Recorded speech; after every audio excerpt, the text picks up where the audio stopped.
Full Melt Show is intended for a mature audience. It contains adult themes, adult content, and sometimes adult language. Listener discretion is advised. Pro-pot supporters not high on the wording that will go on the ballot this November. Responsible Ohio is taking the battle to legalize marijuana to the Ohio Supreme Court now. WLWT News 5's Emily Wood is live for us tonight at the Board of Elections with what they want to change and why. Emily. Cherie, Responsible Ohio says the ballot board's language is a, quote, gross misrepresentation of its amendment. Specifically, the word recreational instead of the words personal use is one of 8 things the group wants to change before voters hit the polls in 77 days. This language is simply a total distortion. The Ohio Ballot Board, including Secretary of State John Husted, heard arguments from attorneys on both sides of Issue 3, the legalization of marijuana for adults 21 and older. One of the biggest debates is labeling the drug for recreational versus personal use. And we think the use of the word recreational is much more appropriate. Today, the ballot board used recreational, even though Responsible Ohio's amendment calls it personal use. You buy alcohol, you're going to personally consume it. It's not recreational. You buy toothpaste, you're going to personally use it. You're not using it for recreation. The same applies to marijuana. The ballot language also permits the sale of marijuana within 1,000 feet of a library, school, or daycare. But Responsible Ohio's amendment says the opposite. It prohibits the sale of marijuana within 1,000 feet of the same locations. Secretary Husted says this is all part of the process, and it wouldn't be the first time ballot language has been challenged. When you argue contentious issues, people are going to disagree. That's what democracy is. That's what the political process is. You give people a fair shot at making their arguments, and you come to conclusions. Now, Responsible Ohio has already drafted a letter to the ballot board listing its problems with the language. It hopes the Ohio Supreme Court will send that language back to the ballot board in hopes of fixing it in the next 1 to 2 weeks. Reporting live downtown, Emily Wood, WLWT News 5. Are you high? What are you talking about? This is the Full Melt. The Full Melt Show. A marijuana discussion about news, culture, politics, and lifestyle. FullMelt.com. Toll free. 844-420-TALK. 844-420-TALK. Coming to you live from the PetPain.com studios in suburban Detroit. It is the Full Melt Show. Preparing and getting ready for an upcoming Clio Cannabis Cup. So in that spirit, editor-in-chief from High Times Magazine, Dan Skye, will come on and talk to us about the new things happening out at the Cannabis Cup this year. It seems like since they've come back to Michigan, a couple of things might have changed. For the better, I think. I'll let him explain later on after the first break. In the meanwhile, what is this business in Ohio? I mean, I told you this was going to be forefront in the news on the subject of legalization in the United States because it's going to happen first. Or is it? You know, we've talked about that before. But now what's the new question? Responsible Ohio threatening to sue. But they're not suing any of the other proposals. They're not suing they're suing the state is who they're suing. They do not like the way that the state has interpreted the ballot language for construction of those words on that bill. So when you go to the ballot box, there's something there describing what the initiative is. It's just like a really brief synopsis. It's a shortened version of what the longer version on the petition drive was. And so the deal is Responsible Ohio does not like... Oh, I forgot to get rid of the Facebook thing. Hang on. Responsible Ohio does not like, I'll repeat, does not like the language that they put on that thing. And it's prohibitionist language. I mean, it's putting the bill in a negative light, which is, I think, a legitimate complaint. You cannot be biased in the election process. What you present to people must be clear and unambiguous, mostly by state and federal laws. You can't confuse or trick the voter into doing something they otherwise wouldn't do by using tricky language. And that's what these people are complaining of. Tricky language, see? People are going to get scared away because you're going to say legalization, or you're going to say, what's the words they were using? Recreational instead of personal use. You see, now it makes it look like it looks like a party already, doesn't it? Oh, they're recreating with this drug. Oh, it's drug abusers recreating. No, I don't like that. No, I'm voting no. If you paid as much as Responsible Ohio has paid to get this up on the ballot, you might not be a happy camper about that. It seems like that is a tricky way using language. Language is a powerful tool, highly underestimated. I would say it's more powerful than even nuclear weaponry. Honestly, it is. Using that power of language to give people a negative tone in their head. Hit them with negative images, negative terms, so that the outcome of their vote is indeed negative. Oh, it's trickery. It's so much trickery. And I would venture to say that the people of Responsible Ohio are likely to win, if not by concession, that argument. Because indeed, the ballot language on the petition drive said, in this instance, in this particular instance of argument, personal use, when what the legislature wants to put on the ballot is recreational use. And so it's all about the way that you look at it. Hey, this is personal. This is mine. This is my business. Keep out of it. It's personal. It's my own personal thing. Hey, I like to have a glass of wine when I get home. It's my personal thing. Get the hell out. Tell me about my wine at night. I like my glass of wine. Hey, I like my cigar. I go outside and I smoke it, but I'm going to have my cigar. It's my personal cigar. Leave me alone. Same thing goes with marijuana, doesn't it? And the guys are absolutely right. You don't talk about it being your recreational toothpaste. It's personal toothpaste. Some people, I think, do brush their teeth for recreation. Hey, look, I can get it shinier. It can be whiter if I just scrub a little harder. It's all in the language, people. And so we'll see what happens. But I have a feeling that the state's either going to concede and change the language they intend to put on the ballot to more properly reflect the signature petition drive. Or if the state wants to stand fast on what they're putting on there, I have a feeling the Supreme Court of the state of Ohio is going to have a couple of words to say about that. And shouldn't they? After all, shouldn't they have something to say about that? For sure they should. They got to clarify this, and they got to tell the legislature, I think it would be the appropriate thing to do, tell the legislature to make the words match. Why wouldn't you make them match? Why would you choose another term? What other reason would there be that you would choose another synonym? Really? A synonym of an adjective. I mean, it's trickery. They love to play tricks.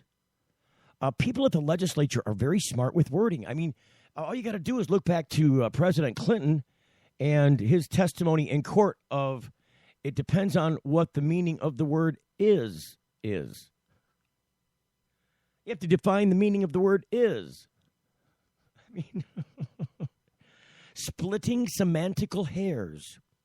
But when you parse things in these way and you labeled it in a certain way, it has a wholly different effect on your appeal. If you said something was crunchy in a food advertisement and you like crunchy things, especially when they're horrible, soggy, or chewy, you like your cereal crunchy, it makes more sense to put the word crunchy on the box. If you put the word dried up on there instead of crunchy, come try our dried up cereal. What? It just doesn't sound as good. Crunchy sounds much better, doesn't it? It's appealing to the appetite. But if you were anti-cereal, you might force the manufacturers of the cereal to put right on there that it's dried up. Kellogg's dried up cornflakes. I think Kellogg's would object, and rightfully so. Why would you say dried up? Because it has a negative connotation to it. If you're anti-cereal, dried up is perfect for you. And so that's the trickery of language. Look, there's a lot of things that people don't know about language. They don't understand how they're affected by language. But I'll remind you, and people don't believe in hypnosis either, but go get hypnotized. Go watch somebody who was hypnotized. I watched Howie Mandel, and I don't think it was a trick. Oh, they're going to say it's a trick now. I watched Howie Mandel get hypnotized on America's Got Talent a few weeks back by a guy. And he's like, oh, you're not going to hypnotize me. I'm Howie Mandel. And he hypnotized him from the stage where he sat. And got him to shake hands. Got him to walk around and shake everybody's hands. And told them when you wake up, you're not, you're going to shake people's hands and you're not going to care or you're not going to worry about germs. I mean, this is a germophobic person. Instantly, when he wakes him back up, runs around shaking everybody's hand. Hey, how you doing? Thanks a lot, Howie, for coming on up here. Audience is laughing as he's shaking hands because normally he'd be so freaked out about that. Like you could not even approach him with an extended hand. He would put his hands under his own armpits. No, don't touch me. There's going to be germs transferred, and I'm going to get sick. I mean, he does this with his own family. He literally camps out in his own, it's like his own man cave, but it's a separate building. It's like a big, bungalow garage. It's got quarters in there. He lives in there sometimes, especially if one of the kids has a cold or something. He's going and hanging out in Howie Manhut. Yet this guy managed to hypnotize him from the stage to overcome his fear of germs. Now, this is just the power of suggestion. Now, I put him in a state of, where he would accept that suggestion, but it's just words, isn't it? I mean, I've seen hypnotists take a pencil and touch your skin and say that I'm touching with a hot poker. I'm branding you. You know what happens when they wake up? They get a welt there. It's not even just a welt. It's a blister. They'll develop a burn blister from a cold object because their body's been told they've been burned and believes it. Power of suggestion. Language is a powerful tool, people. Language on the bill, language on the ballot in Ohio means everything. And look, I'm not a big fan of the RO proposal. I think it's in a horrible place. I would not want to be responsible Ohio, especially with that money on the line. However, they deserve to have their bill represented properly at the ballot box so when people go to vote, they know what the hell they're doing. It's called being an informed voter, and Ohioans have the right to know what the hell they're voting for without the negative injury. You're getting the full melt. Hey, it's Steve Green for the Sweet Leaf in Flint, because now getting safe access to medical cannabis patients in Flint, Michigan is never more welcoming. Presenting the Sweet Leaf, a brand new patient experience bringing 12 carefully selected caregivers housed in 9 separate offices to distinctly assist you with their knowledge and reputation for excellent patient care. Classes and training coming soon in the large community room. Check it out in person, 400 South Door Highway, or call 810-259-2571. The Sweet Leaf Center in Flint, 810-259-2571. Got something to hide? Canalock offers discreet and effective storage solutions that destroy odor, so nobody knows. Canalock is a patented charcoal-activated bag that discreetly stores your marijuana. Canalock is made from the same material as military chemical warfare suits. Get yours at canalock.com. Visit canalock.com to learn more about no-smell technology. Get growing with GrowMax. Indoor, outdoor, beginner, or a warehouse full of Gavitas. Probiotic organics, or huge production with Max Power monster aeroponics systems. We can help you rock it. YouTube GrowMax with 2 X's. Customer service is why we're blowing up. And I'm Dave. My cell number is 906-221-2111. We also specialize in electrical and HVAC and new double-ended bulb technology. 906-221-2111. Get growing. GrowMax. Introducing Sacred Elements, a place for natural and alternative healing for the mind, body, and soul. Sacred Elements. It It's one place, all solutions. Registered, licensed, certified, ordained. Sacred Elements. Massage, hypnosis, Reiki. Sacred Elements. Raindrop, aroma and color therapy, body detox, ministry, life coaching, weight and nutrition counseling. Sacred Elements. Next to the Sweet Leaf, 400 South Dort Highway, Flint. 11 to 7 daily, closed Sunday. Call 810-259-2570. Young students are our future. They're eager to learn, eager to succeed, eager to make the world a better place. And they want to make it to school safely. Share the road, take care when passing, and always leave 3 feet between you and people on bikes. Bikes are legal road vehicles. We're all drivers. It's the Full Melt Radio Show.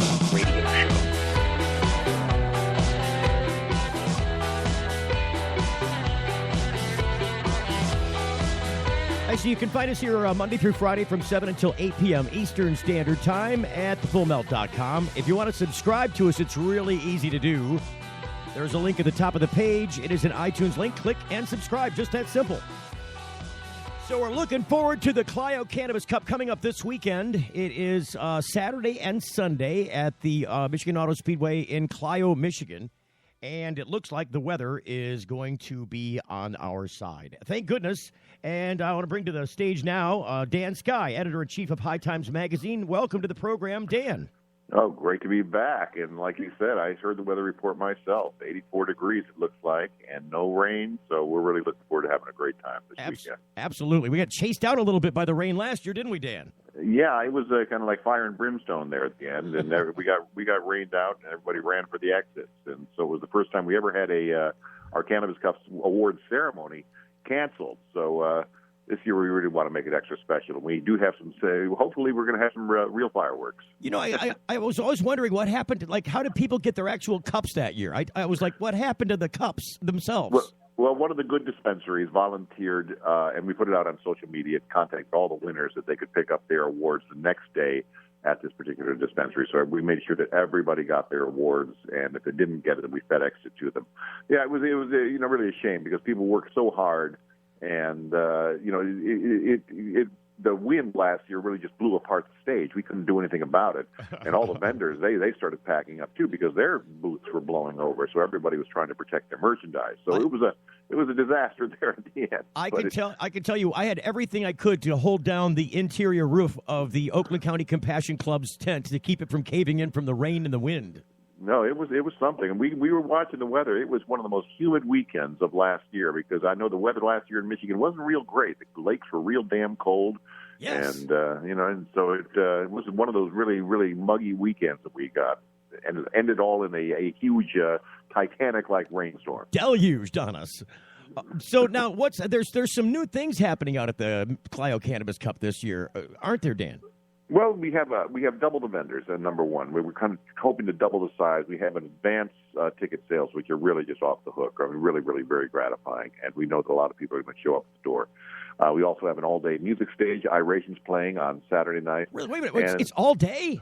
All day. We're going to have an all-day entertainment stage going on. And in addition to seminars, in addition to our instructional seminars, we're all of the activists. We have some of the primary activists who are showing up to give the public the real information about what's happening here in Michigan.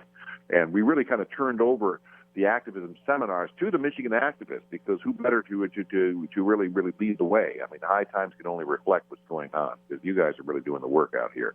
Did you see the latest thing in the Michigan legislature there? It looks like MJ Freeway is trying to fan the flames of their software into the Michigan legislature for seed-to-sale tracking.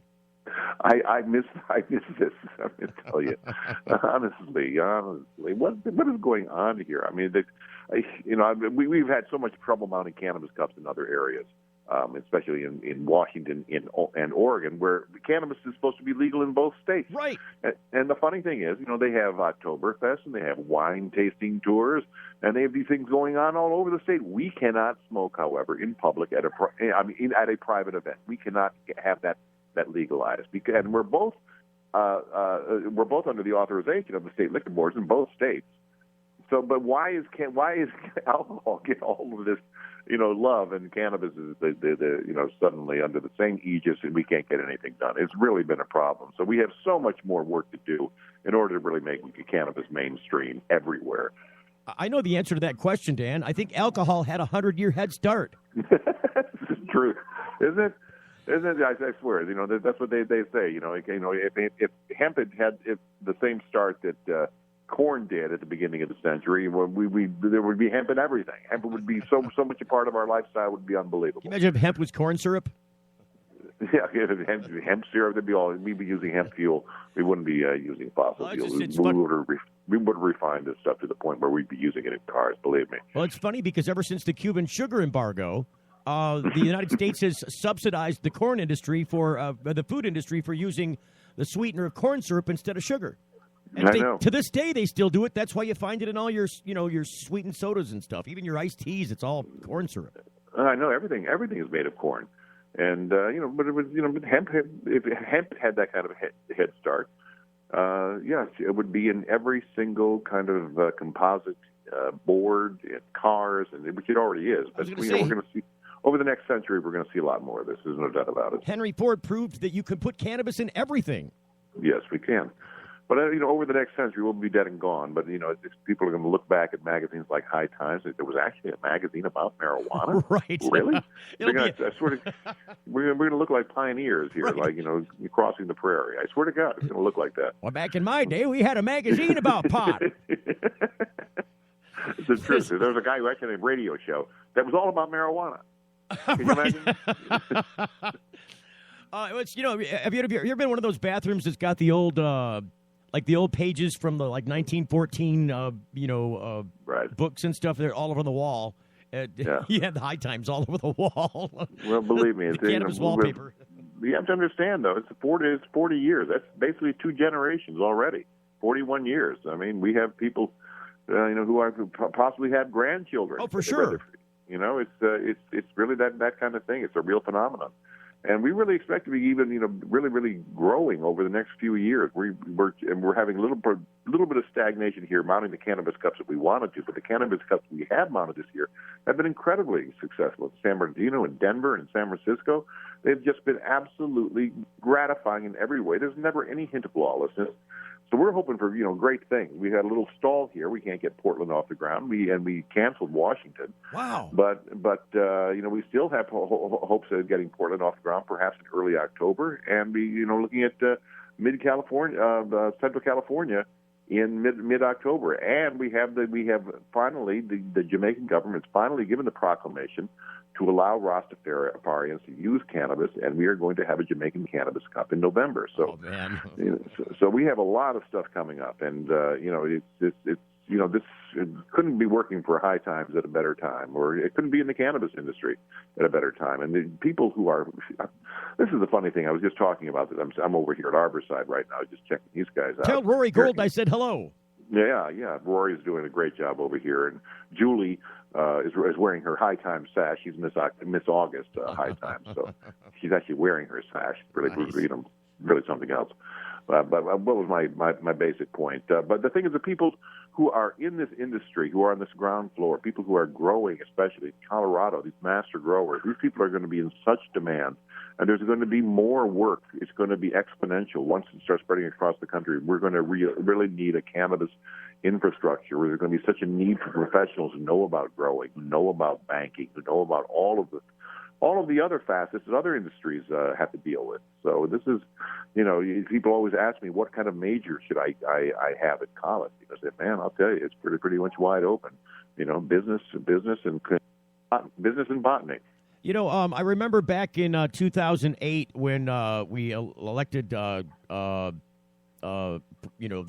president of the United States, and we also elected Attorney General Bill Schuette, the chief opponent of medical marijuana in this state, and then also at the same time passed medical marijuana in this state. Right. That the political climate was so much different than it is now. And I remember, because you remember at that point in time, we were still suffering horribly from a recession. And right. I remember the governor of this state, Governor Snyder, saying, when somebody, a reporter asked him at a news conference about, medical marijuana and how is he going to go on this, because it seemed that our former governor really didn't have much to say about it. She was on her way out, Jennifer Granholm.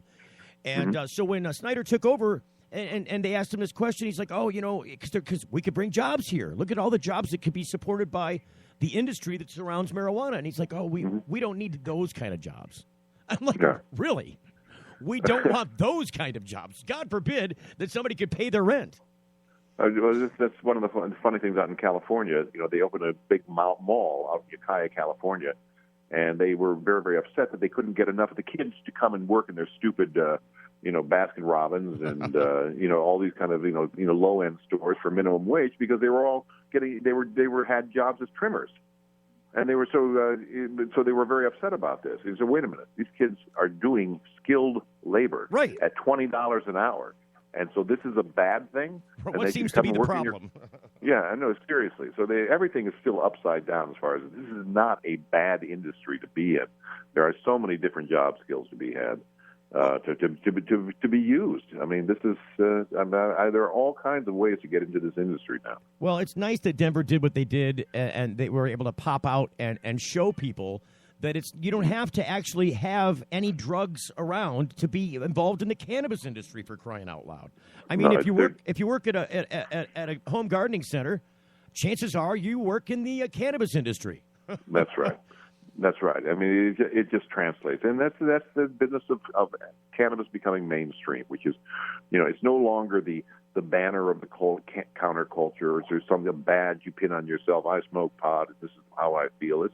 This is business now. People, I always find now that people in this industry are so damn busy they don't even have time to smoke anymore. Thank God Jared Fogle didn't have any pot around when he was doing whatever he was doing with those kids. I'm just saying, you know what I mean? That would be a bad thing for cannabis right about now. It really would. But really, everybody who's working in this industry is working hard. I mean, they really, truly are. Who's got time to smoke? I mean, I think we find time, but but people are working hard all the time. I mean, you got how many dispensary like here at Harborside? You have a full staff, 12 to 15 people, and it's full time, and you have to keep those shelves stocked. When it becomes absolutely legal here in Michigan, and it will, it's coming. I mean, their business is going to quadruple. So this is the kind of business we're looking at. This is the kind of future we're looking at in Michigan and elsewhere. Now you mentioned it. Maybe as after the 2016 election, I'll have a higher calling than radio and go off into teaching people about how to conduct hemp-related or marijuana-related business. Well, Steve, you should be doing your own show somewhere. Big time. I don't know what station manager hasn't grabbed you and put you on, because I think your show is immensely entertaining, especially when I'm on it, obviously.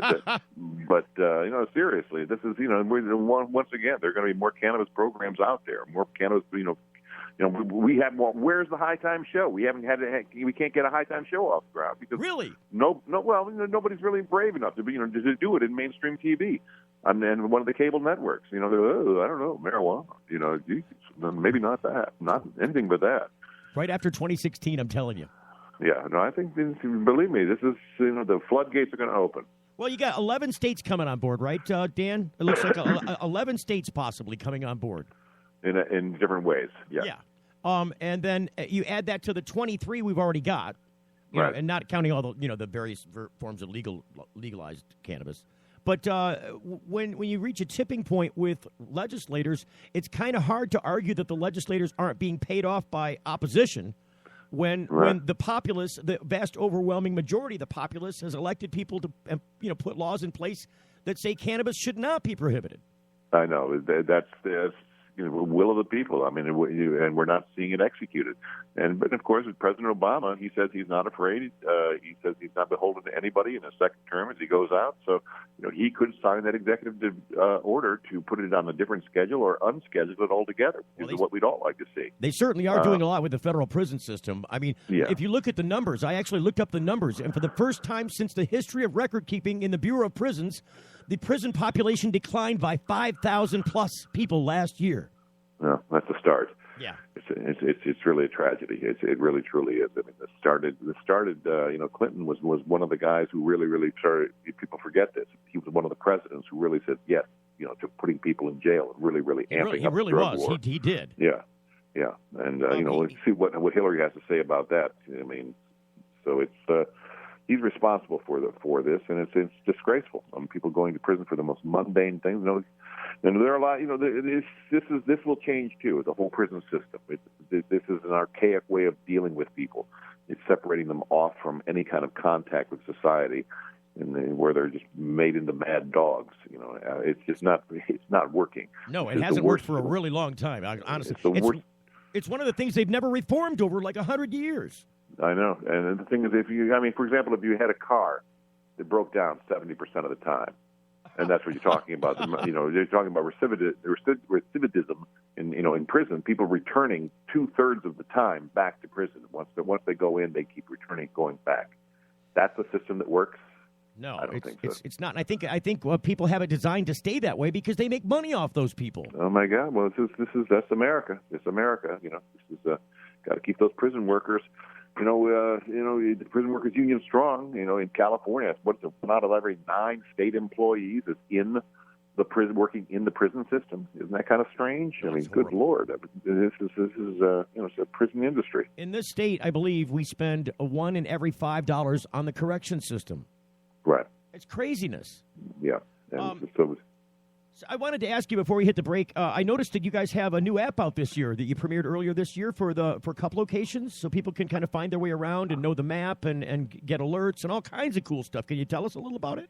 Yeah, we have. You can go. You can get the High Times app now, and that'll tell you exactly what's going on at the event. If you don't get the map, you can go on hightimes.com. You go to cannabiscup.com. We're trying to put as much. We're trying to get into the digital age. I mean, like everybody else in the world. Well, for sure.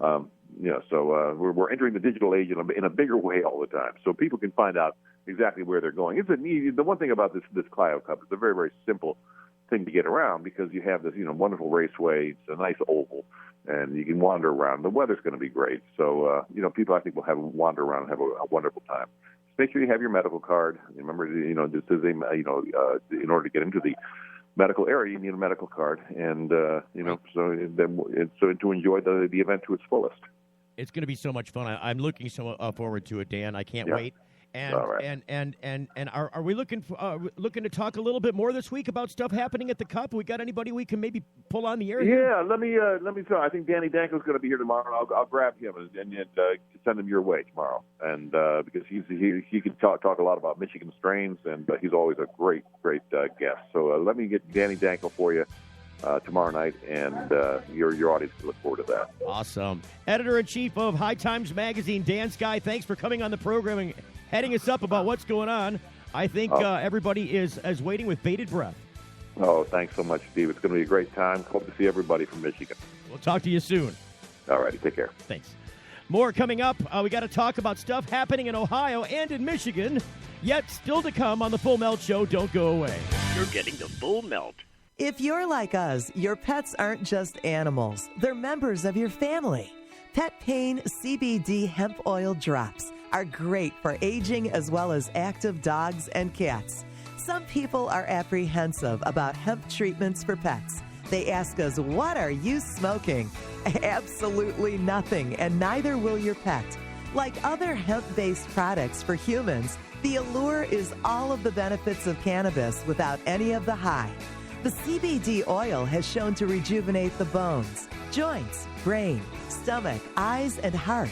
And the drops contain absolutely no corn, wheat, soy, artificial colors and flavors, or preservatives. Pick some up today. Visit petpain.com or ask for Pet Pain at your local pet store. Petpain.com. CBD relief for your pet.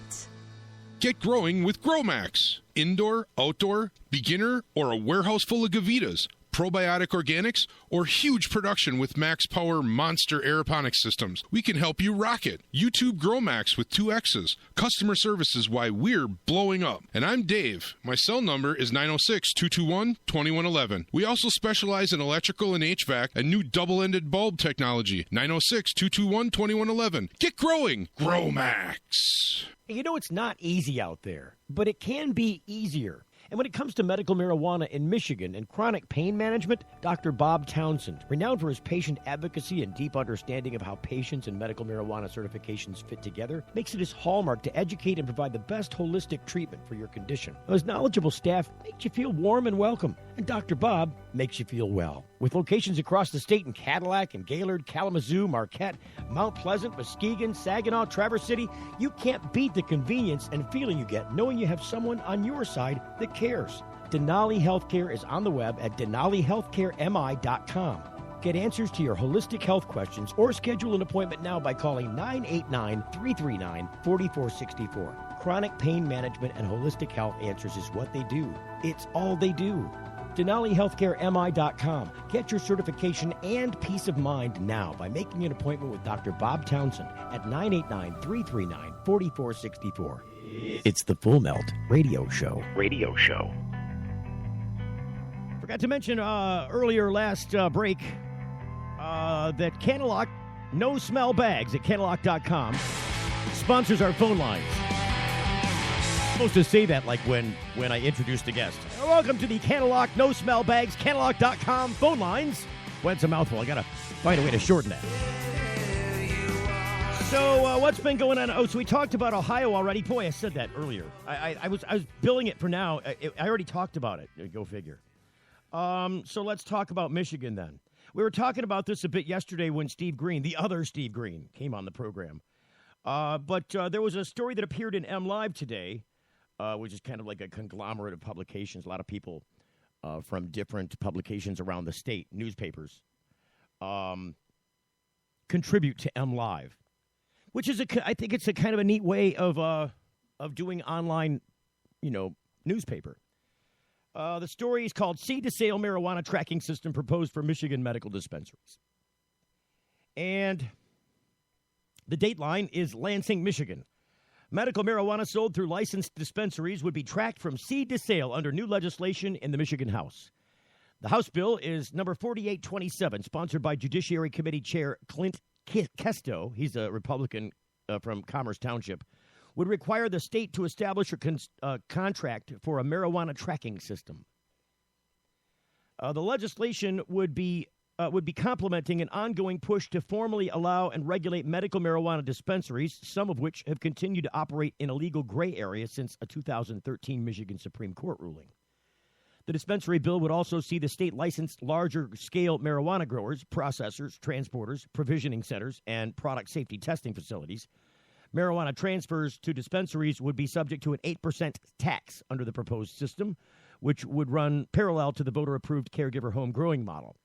The tracking bill is the latest wrinkle in the evolving medical marijuana dispensary plan, which may also provide a regulatory framework in the event that a recreational legalization proposal makes the ballot in 2016.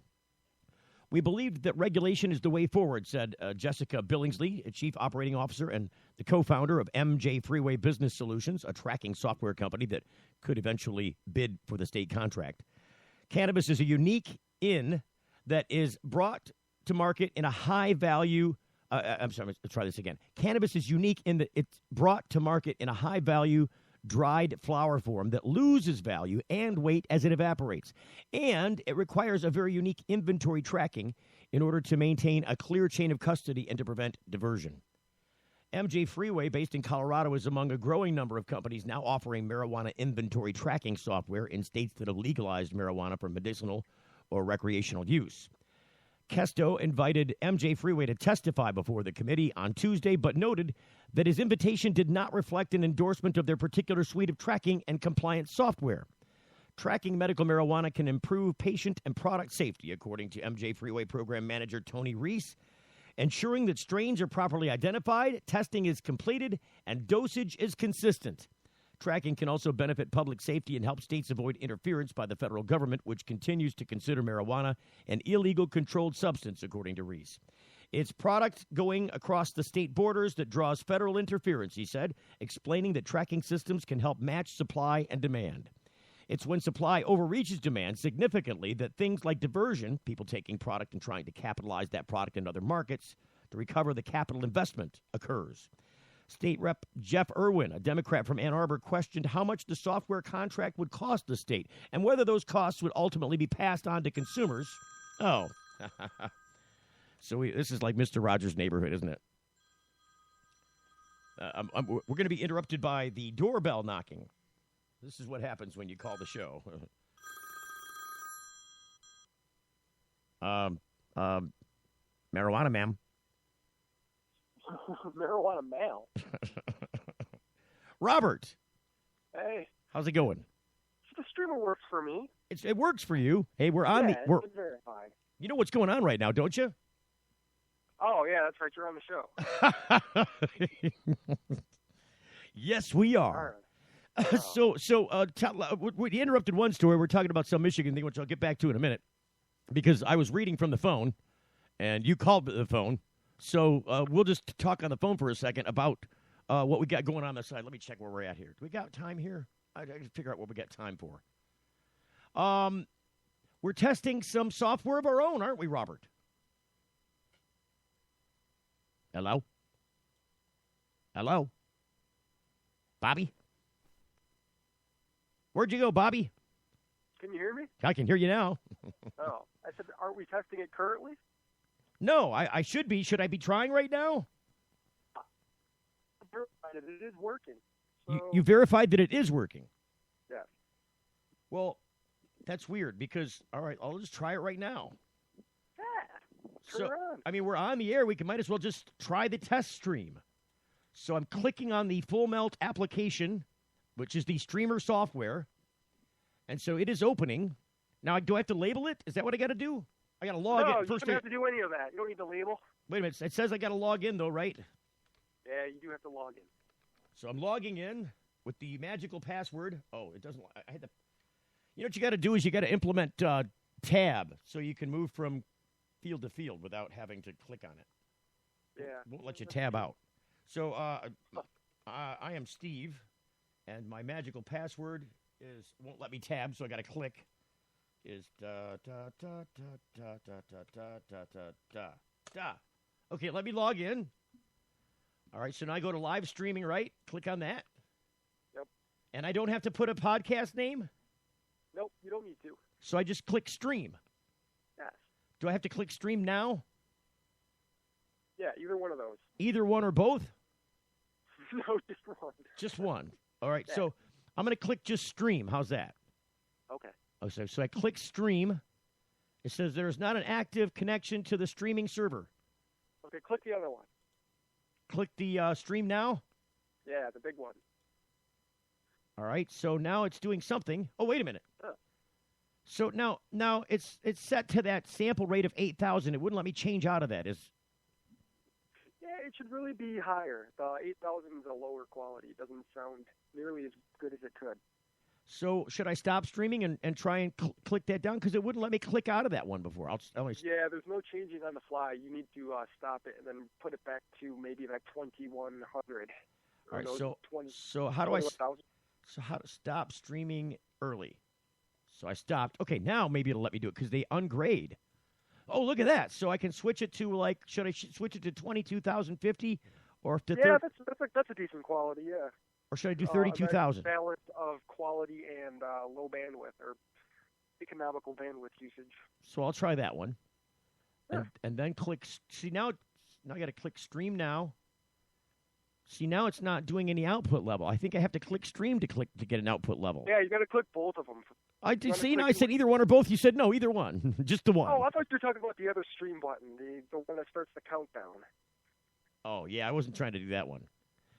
So I don't know how that part works. You're going to show me how that part works. But so I'm going to click stream now. So I'm clicking stream. Okay, there goes the output level. Yeah. So once you see that, then you are streamed. It's just it's a two-step process. You start up the server, and then you can toggle the audio on and off. So now, should I be able to, while I'm talking to you on the phone, open the app and see if it's playing? Because I would like. Yeah, I will too. It'll be a big old feedback loop of a big circus loop. So it says live streaming. So I click on live streaming. Yeah. And nothing. Oh, it'll be something. It'll be something. Yeah. Do I have to push the play button on the app? Yeah, you might. It helps. So I'll push the play button. So now there's a pause button there instead. So I push play. So we should hear. Now it stopped. Now I got the play button again. Are you listening on your Android version of the app? Yeah. You can hear me? So you can't use the app and the phone at the same time, can you? Oh, yeah. See, he opened up the app. This is what happens. You know, what are you going to do?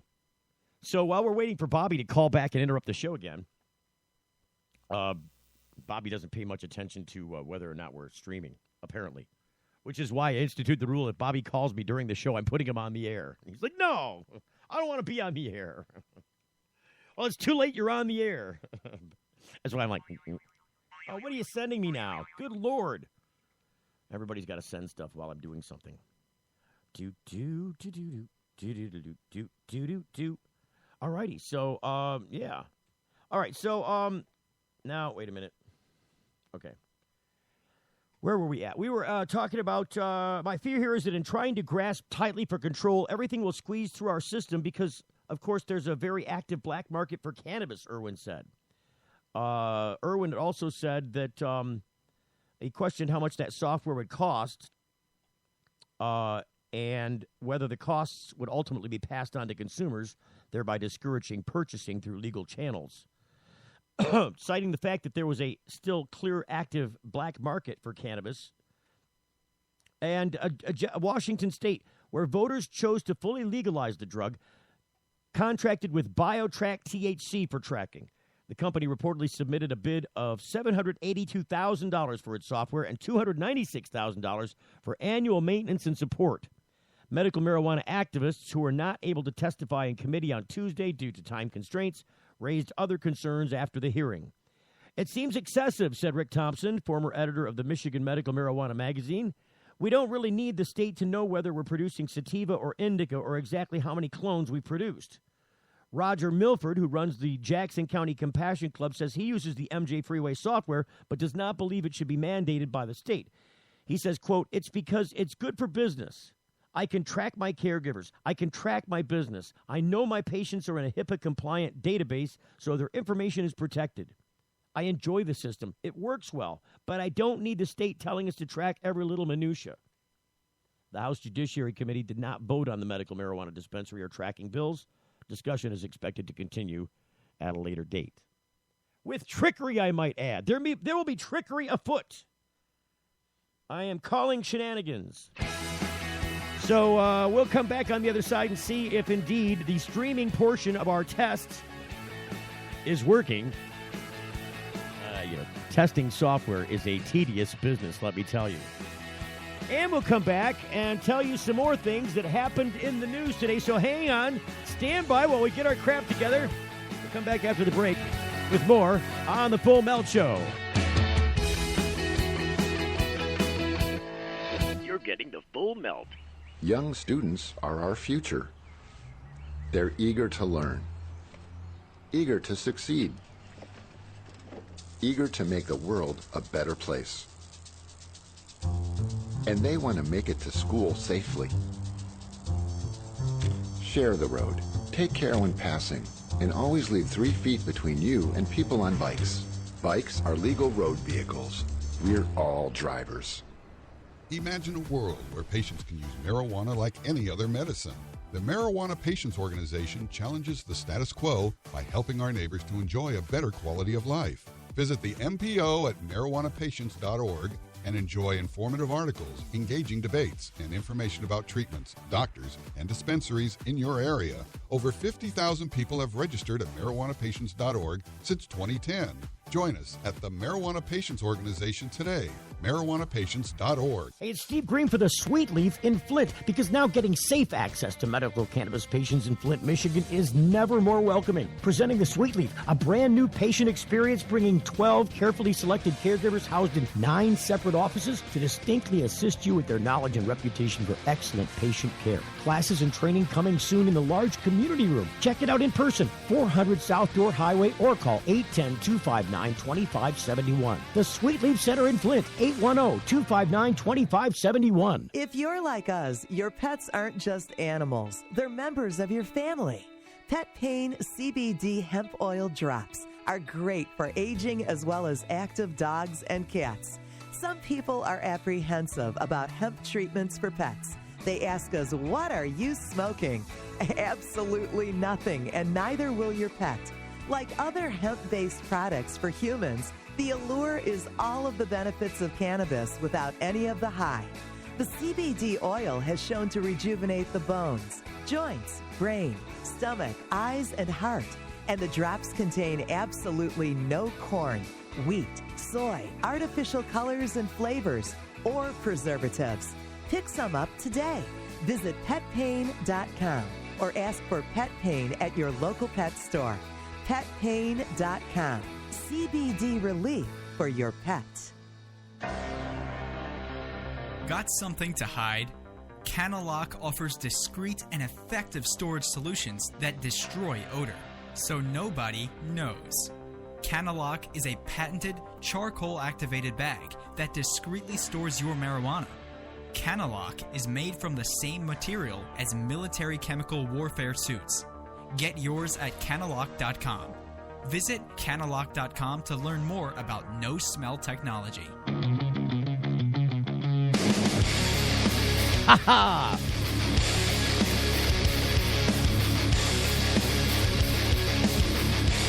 So I found out during the break that the streamer is still not streaming. Well, the streamer is streaming, but the mobile app is not playing it, at least in my account. Robert's got a test account that he tests on himself before he calls me and says, hey, it works. And apparently his account's working and my account is not working. On account, it's broken. So what were we talking about? News. What's going on in the news? I'll tell you what's going on in the news, but I have to pull it up first because the streamer's open. So there you go. That's just how that works. One of the things that I thought was interesting today, there was a marijuana conviction overturned by a Colorado appeals court. The Colorado Court of Appeals said that the legalization effort extends retroactively. That's right. That's I'll say it again. So the legalization that they pulled off in Colorado is retroactive in a certain way. I actually read it to you because I guess it makes more sense when I read it to you because I was just going to blow by it. But now that I kind of gave you the headline, I better read the rest. The state appeals court has overturned the marijuana conviction of a Colorado woman who was sentenced and convicted for marijuana possession just days after voters approved a measure legalizing recreational marijuana in the state over 3 years ago, retroactively applying the law to her case. Citing a decision in a previous case, the appeals court ruled that convicted criminal defendants should receive, quote, benefit of a mandatory legislation which became effective at any time before the conviction became final on appeal, end quote. The opinion issued last week reads this. According to the court of opinion, Pamela Boyd, the defendant in the case, and her boyfriend were in the boyfriend's van when they were approached by an undercover police officer who purchased marijuana from Boyd's boyfriend. Boyd's boyfriend placed the cash from the purchase on the van's dashboard and drove away. Moments later, when police officers stopped the van and arrested Boyd and her boyfriend, they found a small amount of marijuana and the cash from the purchase in Boyd's pocket. Boyd was found guilty by a jury on August 12, 2012, of possession of marijuana and attempted distribution of the drug, and was convicted on November 14th that same year. But a little more than a week before her conviction, that's right, Amendment 64, which legalized recreational marijuana in the state, was approved by state voters. Less than a month later, that law went into effect. Boyd argued that the state's recreational marijuana law retroactively decriminalized marijuana possession, so it should apply to her conviction of being in possession of marijuana because the law, among other things, legalizes the possession of up to an ounce of cannabis.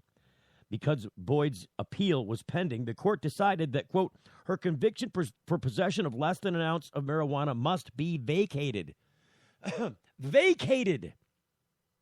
The logic follows a landmark 2014 appeals court decision stating that Colorado's marijuana law could be retroactively applied to minor marijuana offenses if the person convicted had already begun the appeals process when the law went into effect.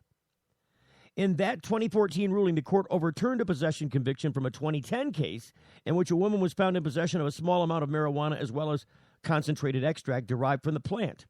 While Boyd's possession conviction was voided by the court, her other conviction for attempted distribution of marijuana was affirmed, as Amendment 64 does not allow for the sale of marijuana by anyone other than licensed retail outlets. Advocates for marijuana legalization cheered the court's overturning of the possession count.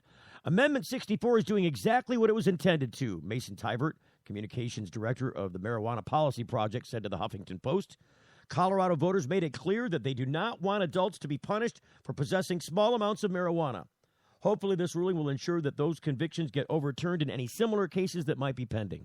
Fortunately, we have taken steps needed to prevent these possession convictions from occurring to begin with. Attorney Mike Evans, who represented Brandon Coates, a quadriplegic medical marijuana patient from Colorado, whose firing by Dish Network in 2010 for using the drug while at home and off-duty was upheld by the state Supreme Court earlier this year, found the appeals court ruling to be, quote, frustrating, quote, in relation to his client's case. Try to reconcile this with the holding of Coates versus Dish, which arguably said the exact opposite, Evans wrote Wednesday morning in an email to multiple reporters who've covered the Coates case. While both medical and recreational marijuana are legal in Colorado, the federal government continues to ban the plant, classifying it as one of the, quote, most dangerous, end quote, drugs and without medical value. And the federal government's position on the drug was used by both the state Supreme Court and Court of Appeals in their decisions against Coates. It's never a good idea for the court to take the path of least resistance when deciding a case, although commonly done like in Coates, Evans wrote. Coates urged the court to take on and decide many more issues than it did, and because they did not, now you get this. Pretty frustrating. And it is very frustrating. When it comes to law and marijuana, every place is going to be different. All politics are local. Many of these things are all, in fact, all of these things are all local law, aren't they? It isn't federal law at this point. Federal law is exactly the opposite. This is the argument being waged. This is the fight being fought. The state versus federal rights thing. Look, you got to have superseding federal law if you're going to be a union of states and you've all agreed to certain federal laws in that union. How can you say that federal law can't supersede a state law? You'd have to have this structure in order to make any sense of law in the country. So when you've got states that are doing things exactly contrary to federal law, you get this argument that pops up. And what it does is it pressures the feds to change the law, doesn't it? I mean, it's the only answer that works. It's just that this law about the prohibition of cannabis has been cemented over so many times by, it's not just, it's been given a concrete tomb, a giant concrete encased casket and buried so that nobody can get to its contents. There shall be no legal weed in this country. That's what the edict was, and it was affirmed and reaffirmed and cemented and re-cemented and buried deeper and re-cemented. Decade after decade after decade in the last 100 years, especially since the 70s, especially since 1970s Controlled Substance Act. When Richard Nixon thought that all those guys rebelling against the Vietnam War, because remember, he's hawkish, he's Republican. We're going to take him out. We're going to take all out. Vietnam's going to be won by American soldiers. By the way, we need you to volunteer to go into the bushes and get napalmed. We need you to duck and cover from the people who are shooting at you from places where you cannot see. And these are wars you can't win, these foreign wars. When you've got insurgents, intracted insurgency, where they're dug in, you're not going to win those wars. This is a war that's not being waged against another country. It's not against another populace. This is a war the country is waging on itself. And it must end. It's got to end. Look, the whole purpose and reason behind things like the CSA, things like the FDA, things like the DEA, things like any monitoring of food product, any regulation about food and drug. These are important things. They make us the safest food country in the world. Nobody argues that the FDA isn't a good thing by, ideal. Communism isn't a bad thing by ideal. It just doesn't work when you practice it. I think we're starting to prove the same thing with capitalism. When you take it to its end run, it always ends up collapsing on itself because it gets top-heavy, doesn't it? I don't know. These are economic systems. I mean, they're ways of life. And in this country, in this capitalist country, business is always going to win. This country's front-loaded for business to win. This is why you can't have the Supreme Court and Congress ascribing personal attributes to corporations. Corporations don't have a Social Security number. They don't die. Corporations don't go to prison, do they? In fact, the heads of corporations that do very bad things, they skate. They get their corporate coffers to cough up a few $1 billion here and there, and then they walk. I mean, if you don't have money in this country and you're trying to be legally represented, you are going to lose unless you know the law yourself. It's just the way it is. It's the fight that's being fought. It's what we wage on the war on drugs in this country because the toll is being spilt in American blood. It's being spilt in American hospitals. It's costing tremendous treasure to both wage the war, to clean up after it, and then to house the people that you've ground through the system. Not to mention the tragedies that are happening across the border as billions of dollars leave this country for other countries never to return. Talk about a leaky boat, for crying out loud. Coming back to more with more about the Clio Cannabis Cup coming up this weekend here in Michigan on The Full Melt Show. We'll see you on Thursday. The Full Melt Show is a production of TFM Media.